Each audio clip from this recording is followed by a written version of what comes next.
72 hour, goddamn, I feel amazing. Damn, I'm in the matrix, my mind is living. So I'm gonna switch up the video today.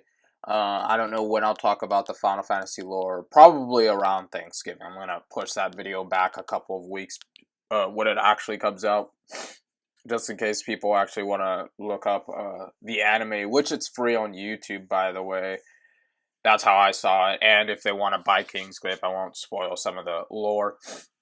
But today I'm actually going to do something on Call of Duty. I don't really like to talk about annual releases that much because they're usually the same thing year in and year out. And it means that I'm going to be rehashing a lot of the same problems that I have with the game. But this year, Call of Duty Activision, I should say, has done something pretty unique. And it's exclusively on PC. So if you own a console, this doesn't apply to you like it does to me. This is a Mac that I'm recording this on and that I use.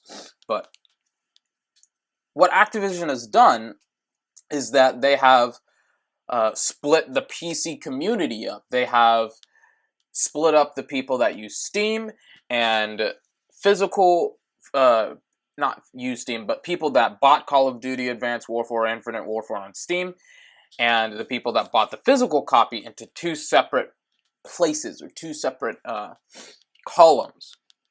The people on Steam, they play with the people on Steam. The people on that used or that bought the game as a physical copy, they'll play with each other instead of on the people with Steam. And the problem is that this game, or not even this game, but the actual PC itself has so many better first-person shooters than consoles. They have Overwatch, which it's on consoles, but really it's meant to be played on PC. CSGO,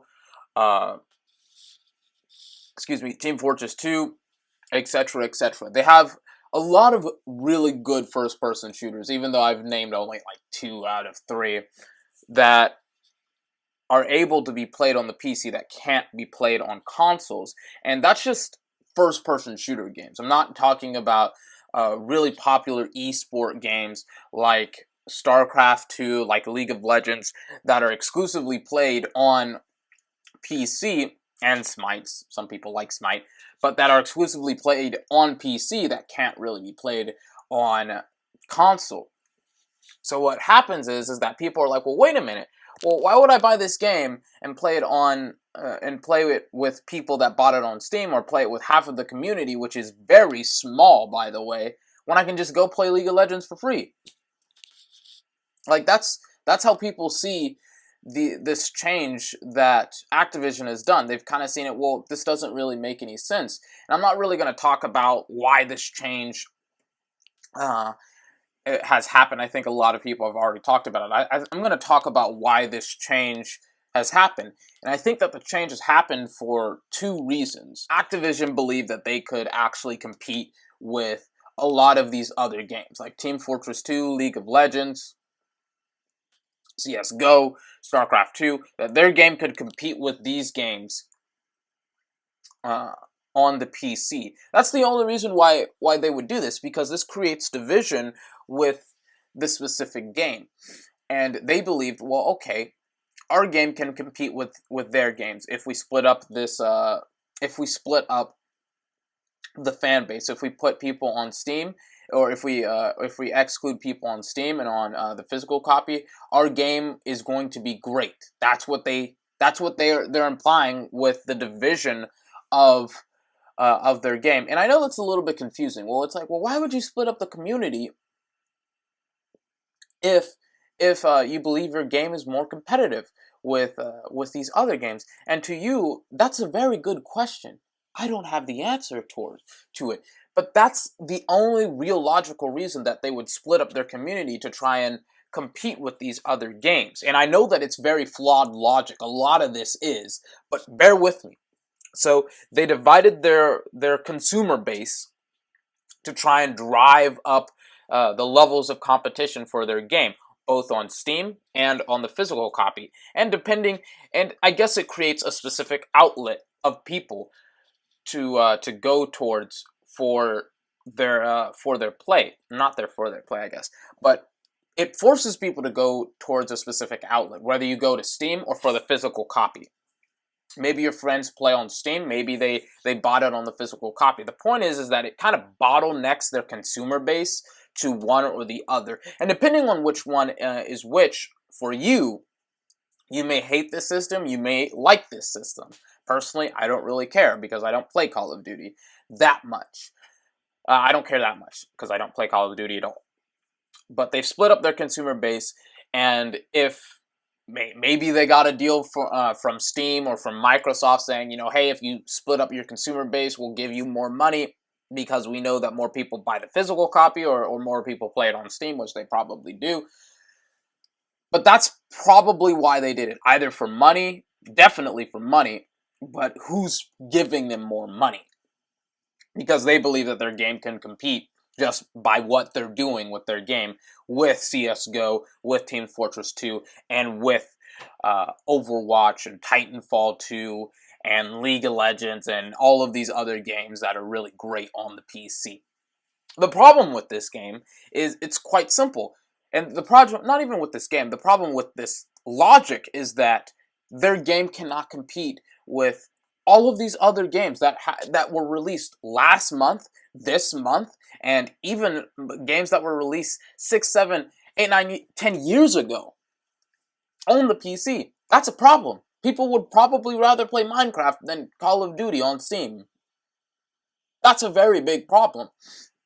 And either they predicted this, either they were like, okay, well, we know we're going to split up the fan base and have it so that way only people who bought it on Steam can play with people on Steam, and vice versa. People that bought it on as a physical release can only play it as a physical release. Either they knew this was going to happen, their player base would be significantly lowered because people can't find a match online, and they were like, okay, well, let's just throw away millions of dollars on this game and shorten the lifespan of an already short game or short lifespan.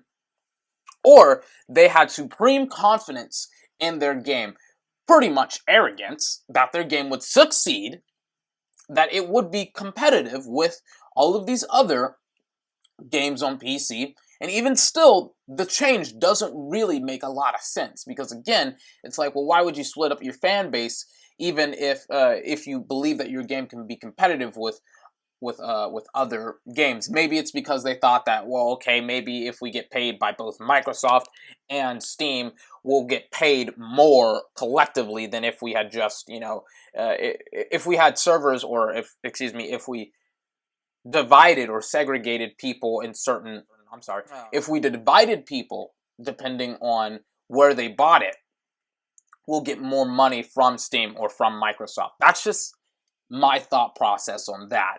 But this is terrible. Because if this practice gets transferred over to consoles, which it can, do not get it twisted, it can, then obviously it won't be very fun for you to play Call of Duty if you play Call of Duty. And how this gets transferred over to consoles is that if another company or if another retailer that is similar to Steam arrives on PlayStation Network or Microsoft Online or whatever it's called, that's competition that Sony and Microsoft probably don't want to have. So they'll just say to developers, well, hey, we'll pay you more if you split up the consumers for either PlayStation Network or this other company that is doing pretty much what Steam is doing except on consoles. This is similar to the Xbox One DRM problem that Microsoft had initiated when the Xbox One was announced. They said that you could only share games with fans that you had like for 30 days, and you could only activate this code that gives you the game online and it adds it to your library. And it was just a whole terrible situation that really made Microsoft rethink this. Unfortunately, not a lot of people care about Call of Duty to really say to themselves, well, this is a problem if it gets to consoles. Or this is a problem if it spreads to a lot of PC games. But again, I don't think there's really that much to worry about with this. I think this is just something that should be on your mind. because, again, it's Call of Duty. And what Activision just did makes absolutely no sense whatsoever. Even with the examples that I gave you, it was kind of hard making this video because it's like, this doesn't really make a lot of sense, but I kind of have to try and see where they're going with this. This has been 24. Remember to like, comment, favorite, and subscribe for more. I don't know what video I'll be posting tomorrow. I'll try and get something entertaining. It may be, I don't know, it may be a video about PlayStation exclusives, like Infamous. I should probably do a video on that. Until then, I will see you next time.